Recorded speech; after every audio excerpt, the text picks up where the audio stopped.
Hello दोस्तों, आज हम पढ़ेंगे सामान्य ज्ञान इतिहास। लूसेंट का बुक रहेगा दोस्तों। अगर आप लोगों के पास है तो आप खोल ले और आज हम पढ़ेंगे भारतीय इतिहास। ठीक है दोस्तों, तो चलो लेके शुरू करते हैं भारतीय इतिहास। ठीक है दोस्तों, सबसे पहले उत्तर भारत भारत भारत का इतिहास पढ़ेंगे। तो उत्तर में हिमालय से लेकर दक्षिण में समुद्र तक फैला यह उपमहाद्वीप भारतवर्ष के नाम से जाना जाता है।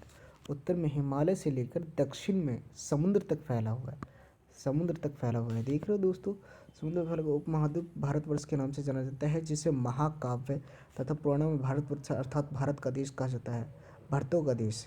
तथा यहाँ के निवासियों को भारतीय अर्थात भारत के संतान कहा गया है। भारत एक प्राचीन कबीले का नाम था। ठीक है दोस्तों, भारत एक प्राचीन कबीले का नाम था। क्वेश्चन पूछा जा सकता है दोस्तों कि भारत किसका नाम था। भारत एक प्राचीन कबीले का नाम था। प्राचीन भारतीय अपने देश को जम्बूती अर्थात जम्बू जामुन वृक्षों का द्वीप कहते थे। कौन?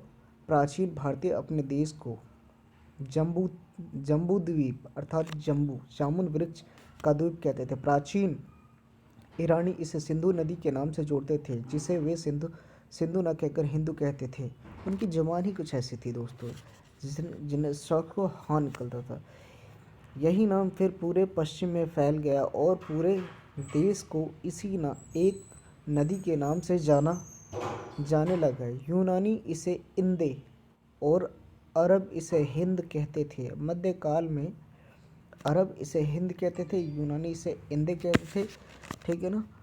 और मध्यकाल में इसे देश को हिंदुस्तान कहा जाने लगा। ठीक है दोस्तों, यह शब्द भी फारसी शब्द हिंदू से बना है। यूनानी भाषा के इंदे के आधार पर अंग्रेज इसे इंडिया कहने लगे। ठीक है दोस्तों, अंग्रेज इसे यूनानी भाषा के इंदे के आधार पर से अंग्रेज क्या करने लगे, इंडिया कहने लगे। पारा बदले विंध्य की पर्वत श्रृंखला देश को उत्तर और दक्षिण दो भागों में बांटती है। उत्तर में इंडो यूरोपीय परिवार की भाषा ए बोलने वाले की और दक्षिण में द्रविड़ परिवार की यूरोपीय परिवार की भाषा बोलने वाली किधर, उत्तर में।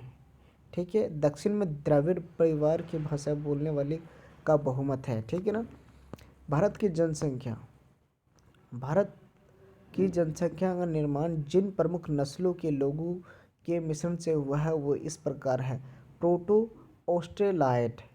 क्या दोस्तों, इसको 3 बार मेरे साथ दोहराओ। प्रोटो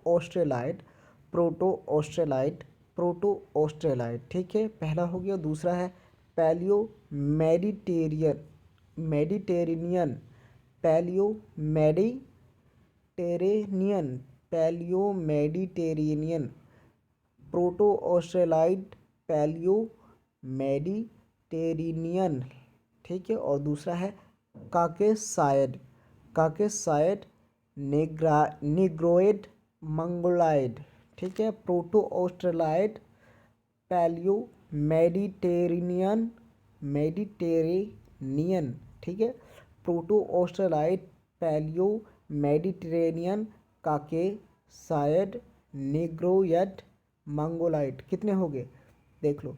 फर्स्ट हो गया प्रोटो ऑस्ट्रेलाइड, दूसरा हो गया पैलियो मेडिटेरेनियन। ठीक है, फिर तीसरा हो गया काकेसाइड।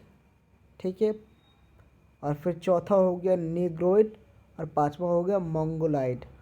ठीक है, 5 ऐसे प्रमुख नस्ल है जो भारत में पाए जाते हैं। ठीक है दोस्तों, प्रोटो ऑस्ट्रेलाइड, इसको 10 बार मेरे साथ पढ़ लो। Proto Australoid paleo Mediterranean Caucasoid Negroid Mongoloid. Proto Australoid paleo Mediterranean Caucasoid Negroid और मंगोलाइड। ठीक है, भारतीय इतिहास के अध्ययन की सुविधा के लिए 3 भागों में बांटा गया है। ठीक है दोस्तों, प्राचीन भारत, मध्यकालीन भारत एवं आधुनिक भारत। ठीक है, सबसे पहले इतिहास को 3 भागों में बांटने का श्रेय किसे मिलता है? जर्मन इतिहासकार है क्रिस्टोफ सेलियरस, जिनका जन्म हुआ था 1638 से लेकर 1707 AD तक। ठीक है, एनी डोमिनो कहते हैं एडी को दोस्तों, ठीक है ना, क्योंकि भगवान क्रिश्चियन भगवान है उनके उनके जन्म के बाद से, ठीक है ना। प्राचीन भारत, प्राचीन भारतीय इतिहास के स्रोत, प्राचीन भारतीय इतिहास के विषय में जानकारी मुख्य 4 स्रोतों से प्राप्त है, ठीक है दोस्तों। किससे है? धर्म ग्रंथ से, ऐतिहासिक ग्रंथ से, विदेशियों का विवरण से है, पुरातत्व संबंधी साक्ष्य से, ठीक है ना। कभी भी 4 ही चीज़ों से भारत के इतिहास के बारे में पता लगाया जा सकता है, ठीक है ना। धर्म ग्रंथ से, ऐतिहासिक ग्रंथ से, विदेशियों का विवरण से, पुरातत्व संबंधी साक्ष्य से। जो पुरातत्व संबंधी साक्ष्य क्या होता है? जो पुराने चीज़ होते हैं उनका कार्बन डेटिंग करके और फिर इनसे पता लगाते हैं कि कितना साल पुराना है, इस तरह से। धर्म ग्रंथ एवं ऐतिहासिक ग्रंथ से मिलने वाली महत्वपूर्ण जानकारी। भारत का सर्व प्राचीन धर्म ग्रंथ वेद है, ठीक है दोस्तों। वेद सबसे पुराना धर्म ग्रंथ है वेद, जिसके संकलनकर्ता महर्षि कृष्ण देवपायन है। वेद व्यास का माना गया है, देवपायन वेद व्यास, ठीक है। वेद का संकलन करता, इन्होंने लिखा नहीं, इन्होंने संकलन किया है, मतलब लिखा है इन्होंने, मतलब इनका भगवान की बातें कही जाती है और लिखा इन्होंने है, ऐसा माना जाता है, ठीक है ना दोस्तों। तो मतलब कि इन्होंने लिखा है, संकलन करता है महर्षि कृष्ण देवपायन वेद व्यास को माना जाता है, ठीक है। वेद वसुधैव कुटुंबकम का उपदेश देता है। वेद वसुधैव कुटुंबकम का उपदेश देता है। भारतीय परंपरा वेदों को नित्य और अपौरुषेय मानती है। भारतीय परंपरा में ये जो वेद है इनको भगवान के द्वारा माना जाता है, इनको किसी पुरुष या मानव ने नहीं लिखा है। वेद 4 है, ठीक है ना। ऋग्वेद, यजुर्वेद, सामवेद एवं अथर्ववेद, ठीक है। 4 वेद है, याद कर लो उंगली पे।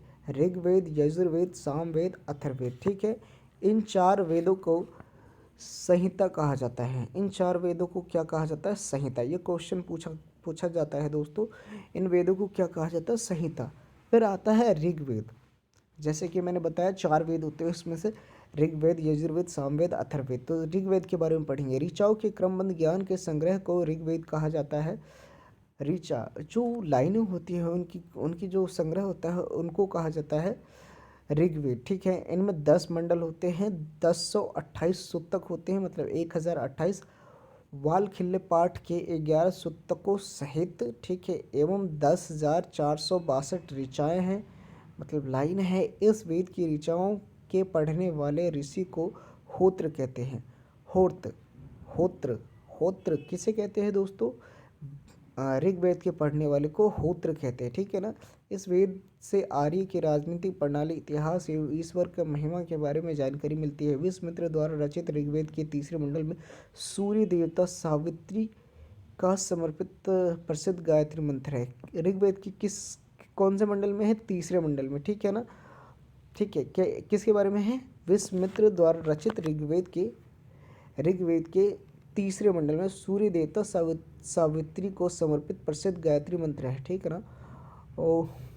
ओम भूर्भुवः स्वः तत्सवितुर्वरेण्यं भर्गो देवस्य धीमहि धियो न प्रचोदयात्, ये वाला है दोस्तों। इसके 9वें मंडल में देवता सोम का उल्लेख है, ठीक है ना। इसके 8वें मंडल का हस्तलिखित ऋचाओं को खिल कहा है, ठीक है दोस्तों। इसके 8वें मंडल के हस्तलिखित ऋचाओं को खिल कहा जाता है। खिल किसे कहा जाता है और कहाँ होते हैं? मतलब खिल एक जनजाति नहीं, ये एक ऋचाएँ है। कहाँ? वो 8वें मंडल के हस्तलिखित ऋचाओं को कहा जाता है। चातुर्वर्ण्य समाज की कल्पना का आदि स्रोत ऋग्वेद के चातुर्वर्ण्य पूछा जाएगा दोस्तों। चातुर्वर्ण्य समाज की कल्पना का आदि स्रोत कहाँ मिलता है? ऋग्वेद के 10वें मंडल में वर्णित पुरुष सूतक है, जिसके अनुसार 4 वर्ण है, ब्राह्मण, क्षत्रिय, चातुर्वर्ण्य। आपसे पूछा जाएगा चातुर्वर्ण्य कहाँ मिलता है? ऋग्वेद के 10वें मंडल में, ठीक है ना। और इसी के द्वारा वर्णों में बांटा गया है लोगों को। चातुर्वर्ण जैसा वर्ण कहते हैं, ब्राह्मण, क्षत्रिय, वैश्य, शूद्र आदि पुरुष ब्रह्मा के क्रमशः ब्रह्मा के मुख से, भुजाओं से, जांघों से और चरणों से। जैसे कि ब्राह्मण निकला है मुख से, भुजाओं से निकला है क्षत्रिय और जांघों से निकला है वैश्य और शूद्र निकला है चरणों से, ठीक है ना। तो ये है दोस्तों ऋग्वेद में लिखा हुआ। अब आगे पढ़ेंगे, ठीक है ना। ऋग्वेद के कई परिच्छेदों में प्रयुक्त अघन्य शब्द का संबंध गाय से है। अधन्य, पहले गाय के द्वारा ही लेन देन हुआ करता था दोस्तों, इसलिए अघन्य शब्द अघन्य नहीं अधन्य है।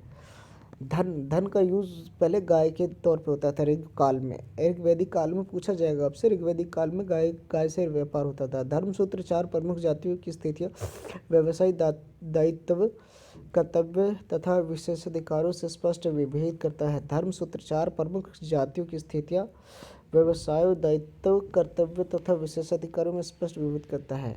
अब ये देखो, ये इम्पोर्टेंट है दोस्तों। ईसा पूर्व एवं ईस्वी, वर्तमान में प्रचलित ग्रेगोरियन कैलेंडर, ईसाई कैलेंडर, जूलियन कैलेंडर, ईसाई धर्म ईसा मसीह के जन्म वर्ष से कल्पित पर आधारित है। ईसा मसीह के जन्म के पहले के समय को ईसा पूर्व BC before the birth of Jesus Christ कहा जाता है। ईसा पूर्व में वर्षों की गिनती उल्टी दिशा में होती है। जैसे महात्मा बुद्ध का जन्म 563 ईसा पूर्व में हुआ। महात्मा बुद्ध का जन्म कितना हुआ था? 563 ईसा पूर्व में, और मृत्यु हुई 483 ईसा पूर्व में हुआ था। मतलब ये 2000 साल पहले से, यानी ईसा मसीह के जन्म के 563 वर्ष पूर्व महात्मा बुद्ध का जन्म हुआ था। 483 वर्ष पूर्व मृत्यु हुई थी। ये ईसा मसीह की जन्म तिथि से आरंभ हुआ सन ईस्वी कहलाता है। इसके लिए संक्षेप में लिखा जाता है कि लैटिन भाषा के शब्द एडी में भी लिखा जाता है। एडी यानी एनो डोमिनी, जिसका शाब्दिक अर्थ है in the year of Lord Jesus Christ. ठीक है ना सूत्र। अब हम ऋग्वेद पे वापस आते हैं। ऋग्वेद में क्या लिखा है? वामन अवतार के 3 पगों के आख्यान का प्राचीनतम स्रोत ऋग्वेद के है। ऋग्वेद में इंद्र के लिए 250 तथा अग्नि के लिए 200 ऋचाओं की रचना की गई है। देखो, ये क्वेश्चन पूछा जाता है, इंद्र के लिए 250 और अग्नि देवता के लिए 200 ऋचाओं की रचना की गई है। प्राचीन इतिहास के साधन के रूप में वैदिक साहित्य में ऋग्वेद के बाद शतपथ ब्राह्मण का स्थान मिला है। ठीक है ना दोस्तों। यजुर्वेद सरस्वर पाठ के लिए मंत्रों तथा बलि के समय अनुपात के लिए नियमों का संकलन यजुर्वेद कहलाता है। इसके पाठ्यकर्ता को अध्वर्यु कहा जाता है। अध्वर्यु सस्वर पाठ के लिए मंत्रों तथा बलि के समय अनुपालन के लिए नियमों का संकलन यजुर्वेद कहलाता है। इसके पाठ्यकर्ता को अध्वर्यु कहा जाता है। उसको होत्र कहा जाता है। ऋग्वेद के पाठ्यकर्ता को होत्र कहा जाता है, और इसके यजुर्वेद के पाठ्यकर्ता को क्या कहा जाता है? अध्वर्यु कहा कहते हैं। ठीक है। यजुर्वेद में यज्ञों के नियम एवं विधि विधानों का संकलन मिलता है। यजुर्वेद में क्या मिलता है? विधि विधानों का संकलन। इसमें बलिदान का भी विधि दिया है। इसमें वेद जो गद्य एवं पद्य दोनों में है। ठीक है ना दोस्तों। और उसमें ऋचाओं में है, और ये गद्य पद्य दोनों में है। ठीक है ना। सामवेद शाम का शाब्दिक अर्थ गाँव होता है। इस वेद का मुख्यतः यज्ञों के अवसर पर गाने जाने वाली ऋचाओं मंत्रों का संकलन है। इसके पाठ्यकर्ता को उद्रात कहते हैं। देखो दोस्तों, ये तीनों में ही है। ऋग्वेद में होत्र, और यजुर्वेद में अध्वर्यु, और सामवेद में उद्रात्र कहते हैं। इसका संकलन ऋग्वेद पर आधारित है। इसे भारतीय संगीत का जनक कहा जाता है। यजुर्वेद तथा सामवेद में किसी भी विशिष्ट ऐतिहासिक घटना का वर्णन नहीं मिलता है। ठीक है। सामवेद में कोई सा विशिष्ट घटना का बारे में नहीं मिलता है, यजुर्वेद तथा सामवेद में। ठीक है ना। सिर्फ ऋग्वेद में मिलता है। ठीक है। अथर्ववेद ऋषि द्वारा रचित इस वेद में कुल 731 मंत्र तथा लगभग 6000 पद्य है। ये ऋषि द्वारा रचा गया है अथर्ववेद। ठीक है ना। इसमें आगे पढ़ूँ तो पता चलेगा दोस्तों क्या क्या चीज़ होता है इसमें। ऋग्वेद मंत्रों से भी प्राचीनतर है। अथर्ववेद कन्याओं के जन्म को निंदा करता है। अथर्ववेद, देखो दोस्तों, यहाँ पे आपसे क्वेश्चन पूछा जा सकता है कि कन्याओं के जन्म की निंदा किस किताब के द्वारा की जाती है, मतलब किस किताब में किया जाता है? तो अथर्ववेद में किया जाता है। ठीक है दोस्तों। ऐतिहासिक दृष्टि से अथर्ववेद का महत्व इस बात में है कि इसमें सामान्य मनुष्यों के विचारों तथा अंधविश्वासों का विवरण मिलता है। पृथ्वी सूक्तक अथर्ववेद का प्रतिनिधि सूक्तक माना जाता है। इसे इसमें मानव जीवन के सभी पक्षों गृह निर्माण, कृषि की उन्नति, व्यापारिक मार्गों का गहन खोज, रोग निवारण, समन्वय, विवाह तथा प्रणय गीतों, राजभक्ति, राजा का चुनाव, बहुत से वनस्पतियों, औषधि, शाप, वशीकरण, प्रायश्चित, मातृभूमि, महात्म्य आदि का विवरण दिया गया है। कुछ मंत्रों में जादू टोना का भी वर्णन है।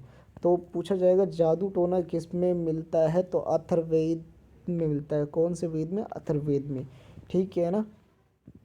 और गाना के लिए सामवेद में, ठीक है ना, गाना के लिए सामवेद में। अब देखो कुछ पुराण हैं, ठीक है ना। विष्णु पुराण है, विष्णु पुराण है और संत वंश। विष्णु पुराण किससे है? मौर्य वंश से। मत्स्य पुराण आंध्र सातवाहन वंश से और वायु पुराण गुप्त वंश से। ये क्वेश्चन बहुत फ्रिक्वेंटली पूछा जाता है दोस्तों।